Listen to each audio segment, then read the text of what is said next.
Hey everybody, it's Chris back with another review for the Blue Collar Beer Gourmet. Today being my birthday, I decided to try something a little different.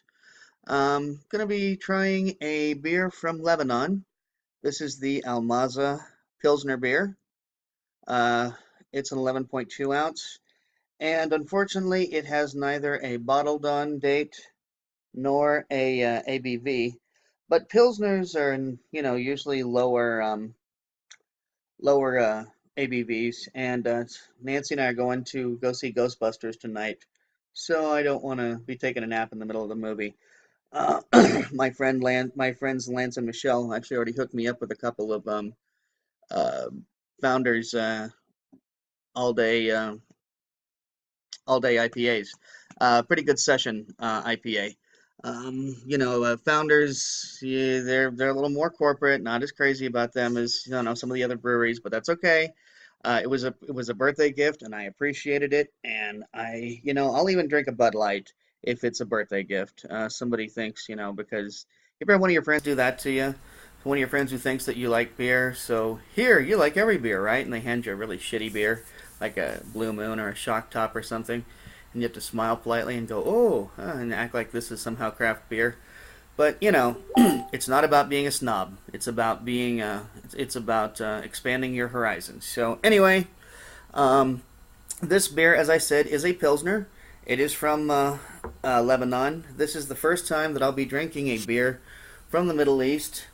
Obviously, most Middle Eastern nations. I'm going to be using Pop the Top opener from Taza Designs. Um, Obviously, a number of Middle Eastern nations being uh,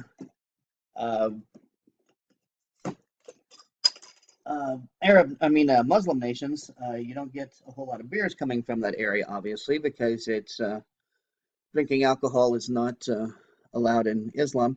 Once again, to show you though that this is the cap that's in perfect condition, could be saved for a wall mount or put back on the bottle. So if you're a bottle cap keeper, um, Taz's pop the top opener is the way to go. But as I was saying, a lot of Muslim countries, uh, drinking alcohol is incompatible with Islam, so you don't get a lot of breweries coming out of the Middle East. But Lebanon's kind of a unique place. Lebanon is also near and dear to my heart because my junior year of high school, when we were doing Model UN, I was the Lebanese delegate. So, as I said, it's near and dear. I'm going to use the small, I'm not exactly certain how many ounces this is, but this is a glass, a tap takeover glass, a souvenir glass that Tony and I got when we went to the Stone Tap Takeover at Aces and Ales on the 14th of May this year. And don't get to use this a whole lot. This is an 11.2 ounce, which isn't that much different than a 12 ounce, but I just figured, let's do the. I just don't get to use this glass that often.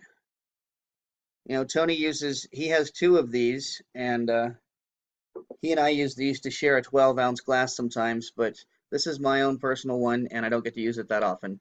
So as you can see, lots and lots and lots of carbonation. I've often said that if 7 Up was a beer, it would be a Pilsner, and this has a 7 Up's worth amount of carbonation in it. Um, Getting a lot of malt. Um, yeah, that yeasty smell.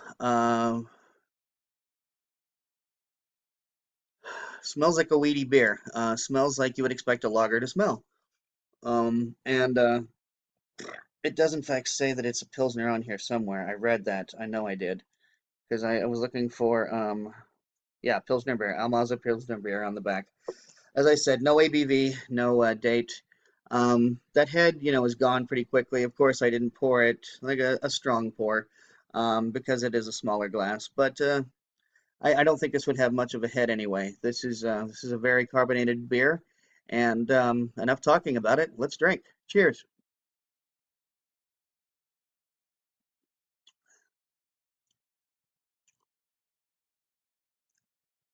Not bad, not bad. Not great. Uh, for a beer to come out of the Middle East, though, you gotta say hats off to them. Actually, the aftertaste is pretty good. It's kind of growing on me. Yeah, that's actually not bad. It's better than not bad. It's actually a little good. I'm not going to put this in the top 10 Pilsners I've ever had, but this isn't bad either. As I've said, it is from Lebanon, and Lebanon is near and dear to me. My friend Stacy, who I recently spoke about in the gluten beer free foxtail beer from Joseph James Brewing, she's Lebanese, so this actually is, despite it being my birthday review, this is actually dedicated to her. Um, and this is not a bad beer. Oh, I forgot to mention, I paid $2.49 for this at Max's Eastern European Market. It's over Eastern European and Mediterranean Market, excuse me, on Sahara, just east of Durango. Okay, so anyway, that's where I picked it up. It was $2.49. And yes, I do like to keep the beers around $2, but as I see it, $2.49 is pretty close to $2. And it's an import. You got to pay a little extra. Plus, I bought from a small grocer, and I feel good about that. And my grandmother taught me you should always be willing to spend just a little more to buy from the local guy. And so this is a small local grocer. And I spoke to the lady there, and she's going to help me through some of the beers. So I think I may have found somebody who can possibly take me on a guide through some Eastern European brews. I've actually got a Lithuanian beer coming up very soon. Speaking of Eastern European beers, but that didn't come from Max's Market. Anyway, this is not a bad beer at all. This is actually a pretty good beer, and I like Pilsners. Pilsners is I made my friends agreed that my Pilsner was actually a pretty good Pilsner. I should probably make it again. I just need a cold place to make it. And in Vegas, cold places to make your beer are few and far between. But this is actually a pretty good beer. If you come across the Almaza Pilsner from Lebanon, this is not bad at all. This is, as I said, it just kind of keeps growing on me. And apparently, this brewery has been around since 1933. That's at least that's the year on the bottle. So, if you get a chance to check out the Almaza Pilsner from Lebanon, do it. I'm probably going to give this, I'd say a 3.5 on Untapped. So, once again, enjoy good beer. Don't break the bank doing it. And until next time, cheers.